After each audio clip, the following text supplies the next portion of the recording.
we're going to go to college basketball. 2 last-second victories in the Big Ten tonight, but we want to know which is the worst way to lose. We start with Indiana and Penn State. Check out the Hoosiers' James Blackman going the length of the court. Pull up, knocking it down.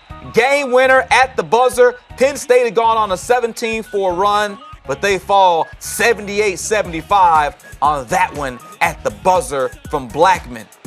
Take a look at the ending of the Ohio State-Nebraska game. Buckeyes down 1 inbounding. How does Mark Loving get that wide open for a layup?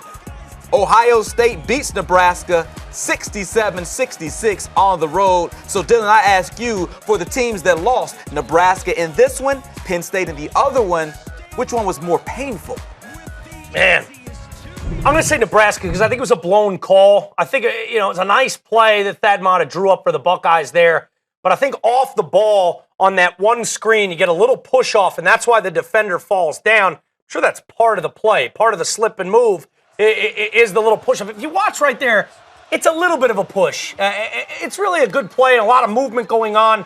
Part of push, part the guy just kind of falls. The other thing that I think is painful is you're up 1. You're actually winning the game. For sure. And if you get one stop, you win the game.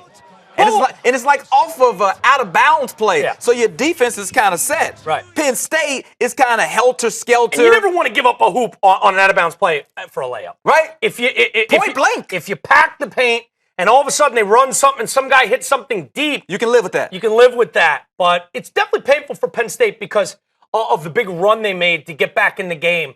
But a lot of times you run out of gas. You come up with this big momentous run where it gets you back in the game. In Penn State's case, it was 17-4, and they come back and they just narrowly lose. But that game was tied. If that shot is missed, they go to overtime. In Nebraska's case, they're winning the game. They get one stop, and you get a fall that's, the more I look at it, I don't know that I would have called a foul. From the naked eye the first time I saw it, I said, well, that's a foul. You look at it in slow-mo replay, I think it was just actually a really well-conceived play. Right. And the defender kind of got pushed, and he kind of lost his balance, and he slipped.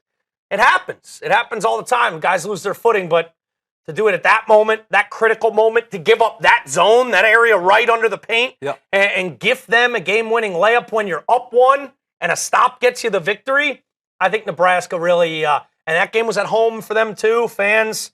Just like, whole when you building. think you have it in the bag, I think it was a great job by the ref, though, swallowing their whistle. I agree with you. You're right. You want to let the players determine the outcome in that situation.